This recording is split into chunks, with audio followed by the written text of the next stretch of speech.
The thin veil that is the ocean still obscures so many mysteries. Life forms as alien as the faraway stars, clues to our own past, half remembered almost amidst the web of history. Silent beneath the sunlit sea, the stones themselves may speak of the secrets of another age, of fallen temples and forgotten lives in a land they called Atlantis.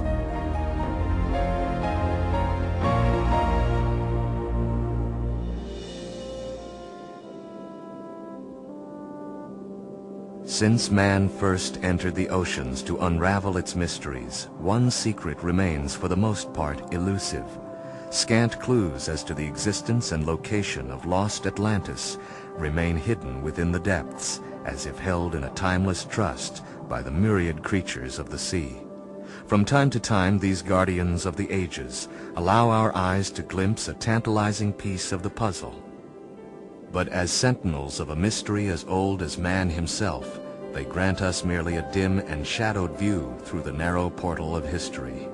These faint and cryptic messages from our ancient past may be locked in the very stones of the seafloor. They may lead us along a barely discernible path laid out long ago beneath the silent sea. Here the stones themselves may speak of a dream long held in the collective memory, of a golden age in the human story. Occasionally, the pieces of this puzzle, as vast as time, present a clue of promise, a hint as to the structures of the ancients, decipherable to a dedicated few who track the trackless way, and see the signs, the steps, the marks of men amidst the sunken, ruined order of nature, scattered out beneath the oceans of the world in seeming randomness and abandon.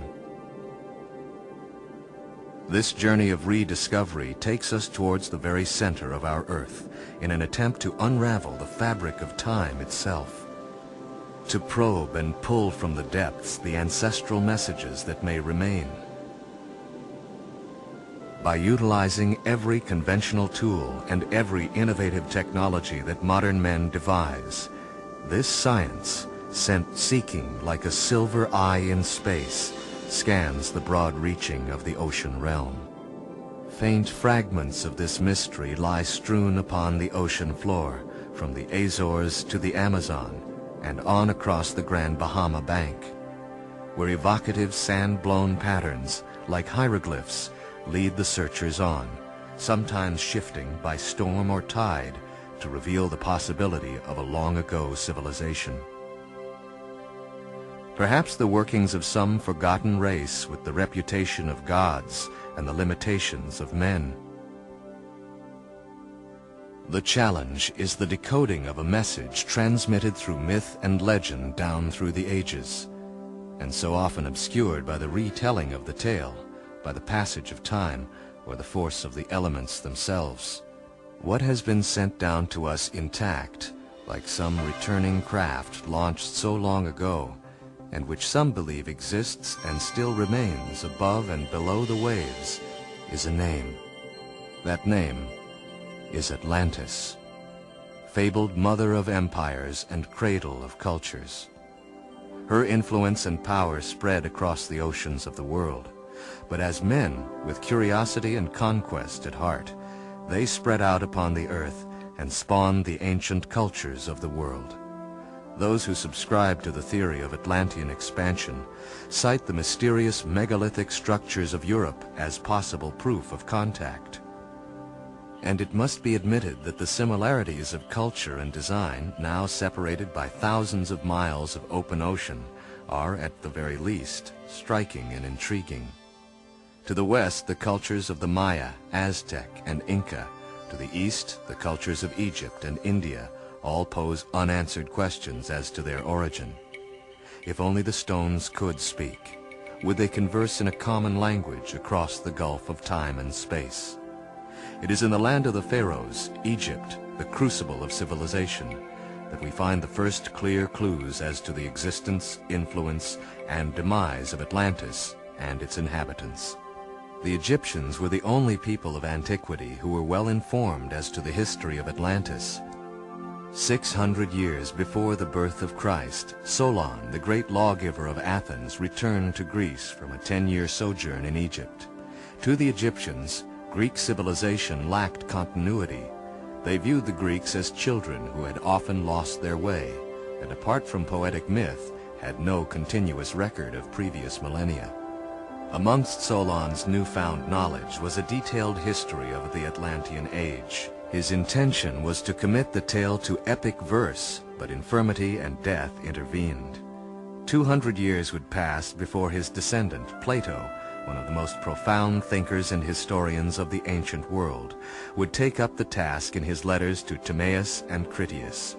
What Plato recounted to his students and followers was not a fanciful yarn of gods, demons, miracles, and mysteries, but a reasonable history of a rich, cultured, and educated people who dwelt in a land called Atlantis, situated beyond the Pillars of Hercules, in what we now call the Atlantic Ocean. Though much of Plato's account deals with an attack by a large Atlantean invasionary force on the city-state of Athens, he continues on, in his own words, to describe in minute and splendid detail the continent, culture, and civilization of Atlantis, as it was more than 9,000 years before. Now this island was larger than Libya and Asia together. Landward, the island presented a mountainous aspect, especially on that side of which looked seaward. Around the royal city stretched a level plain, likewise circled by mountains except on the coast. The Atlanteans built temples and palaces. Bridges directed the waters, which flowed in a triple circle around their ancient metropolis. The part which faced the sea was covered with villas, places for worship. There were outposts of commerce where merchants from all parts came to do their trading. In the middle of the city was the Temple of Poseidon, glittering with gold. At the entrance to the bridges were gates, surmounted by defending towers. These bridges were sufficiently high to permit the passage of large vessels.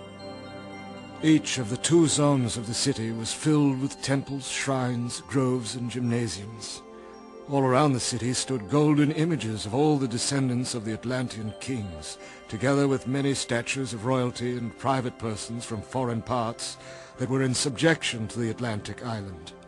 This inner sanctum was fiercely protected by the soldiers of the Royal Guard. Atlantis itself was divided into zones of power, each overseen by a governor appointed by the royal family and responsible